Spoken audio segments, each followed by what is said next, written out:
Well, day 2, back again. It's still as cold as it was yesterday, which was fun.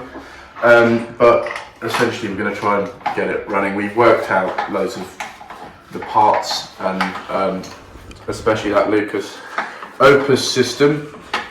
It's quite interesting the way it works. It uses a frequency, a 600 kilohertz frequency, and it sends it through the distributor and then it waits for a ferrous rod to come past, and it then detects it here and sends it back through this amplifier module and through the coil, and then hopefully gives you a good spark, but we shall see. What? Radio? Yeah. So what we're thinking, seeing as we don't have an oscilloscope, and I don't really want to buy one, I've got this old Roberts radio, which is unshielded, so it'll detect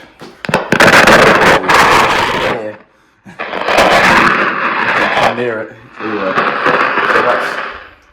So we're going to try and see if it will detect the frequency, which would be nice. But yeah, we'll see.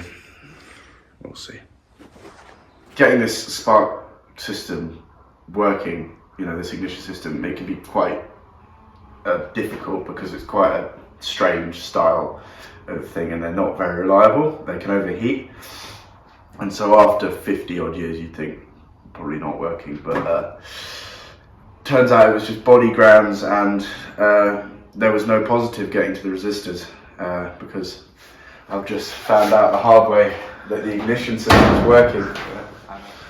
I'll show you what we've had to do to try and get this enough power and ground to work. So we've got engine to body and then body again to this part of the body, because this bit of the body and this bit of the body don't have ground between them. It's that bad. Anyway, but we've got 2 positive here that have run back to the battery, and we've got the rest of it's all normal and stock. I've obviously got the cap and rotor off. Now if you come back here,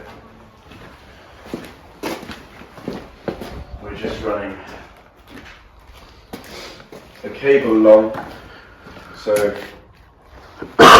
we've got normal positive that goes to the starter, and then we've got this running straight to the ignition system. Then we've got ground, which I'm running to the engine and the body. So what I'm going to do is we're going to put that on. So we've got our little warning light on. So I turn the ignition on, hear it click. Now, watch that spark plug.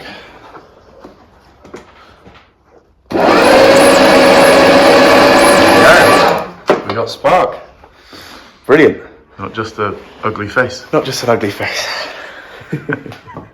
Anyway, so we've rigged up a fuel pump. You can see it in there.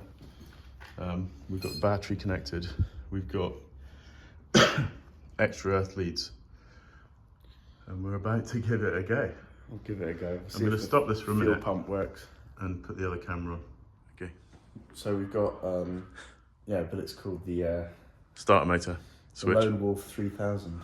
Yeah, so so that's connected straight to the starter motor to get it cranking. And we've got this, which is switched ignition on. Obviously it's off at the moment. So I mean, this really is, I'd argue, a barn find, but I mean, minus the barn, because it was left outside for 20 years. But anyway, we're going to try and start this genuinely for the first time, and wish us luck. When?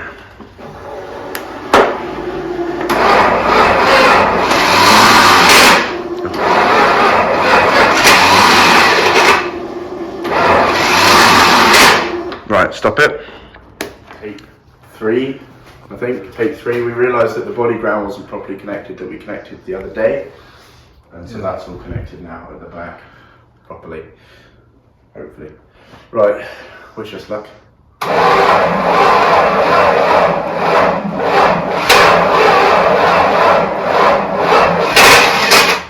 Right, well it's 6:30 now. I think we're going to call it a day. We've got the ignition system working, we've got the fuel system working, but I think the battery's just a bit too small. We had to guess on the battery because there wasn't much documentation on it.